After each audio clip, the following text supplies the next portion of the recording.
Frame 4219 of the drone footage shows a man standing on the second-floor balcony of the Harrowfield Galleria, arms at his sides facing the empty food court below. That balcony has been walled off since 2007. Delion Achterberg had spent 6 years filming abandoned buildings for a channel called Quiet Interiors. His process was mundane to the point of boredom.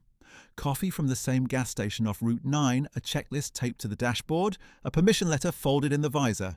His cameraman, Priyawen Oduya, handled the drone and the audio. They had permits. They followed them. That was the whole appeal of the channel, allegedly. The Galleria closed in 2009 after its last anchor tenant relocated.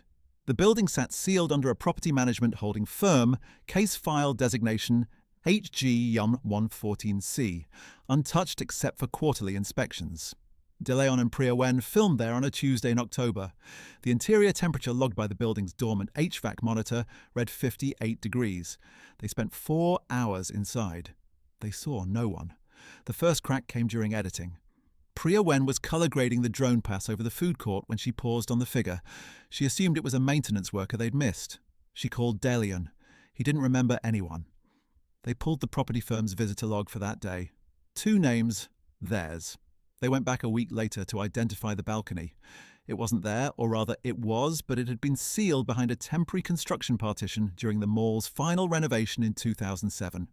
The partition was drywall over a metal stud frame painted the same beige as the corridor, and it had not been opened in the intervening years. A strip of inspection tape across the seam was dated and intact. Behind it, according to the firm's floor schematics, was the exact stretch of railing where the figure stood. Delion requested the maintenance archive. The property firm reluctantly released it. The records were fragmentary. Some portions are reconstructed from partial shift reports, but a pattern surfaced. In the 11 months after the mall closed, before the interior power was cut, 3 separate night guards filed incident notes describing movement between shuttered storefronts. One report, timestamped 1:43 a.m., logged by a guard identified only as R. Halverson, reads, "Subject in the old bookstore, lights off. Just standing. Gone when I got the gate up." Another, from a guard named Cyrus Enfield Mbaye, described someone at the second-floor railing overlooking the food court. "Didn't move. I said something. Went to the escalator to go up, and when I looked back, nothing was there. I'm not writing this again." He wrote it 4 more times over the next 2 months. Delion tracked down Enfield Mbaye, now retired, living 2 states away. The interview lasted 9 minutes before the man asked for the recorder to be turned off.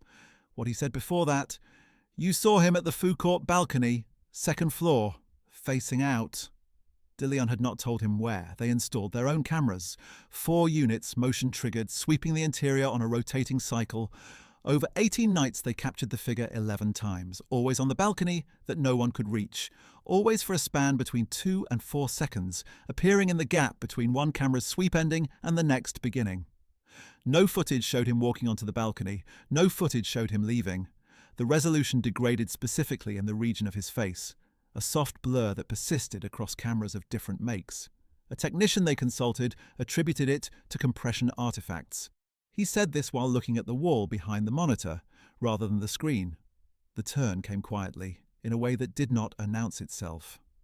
Priyawen was assembling a gallery of every still image they had taken inside the Galleria, going back to their first scouting visit months earlier, before either of them knew to look at the balcony. She was doing it for a thumbnail. She noticed him in a photo from that first day, then in the next, then in a wide shot of the food court where the balcony was barely in frame. She went through all 406 interior photographs. He was in every one, standing on the sealed balcony, facing the empty tables below. In images they had taken before anyone thought to look there, in images where they had photographed something else entirely and he simply occupied the background, already present, already waiting to be found. Delion pulled the original camera files. The metadata was intact and unaltered. The figure was in the raw exposures. Quiet Interiors has not posted since that November. Delion Achterberg gave up the lease on his apartment and does not answer email. Priyawen Oduya moved back in with family and released a single statement declining all interviews, which was the last public thing she said. The property firm sealed the file and denied a subsequent access request from another crew, citing ongoing structural assessment, a phrase that appears nowhere else in their documentation. The Harrowfield Galleria remains closed. The interior temperature holds at 58 degrees. A firm inspector who declined to be named confirmed that the construction partition on the second floor is still sealed, still taped, still undisturbed, and that when she photographs it for her quarterly report, she now stands with her back to the food court.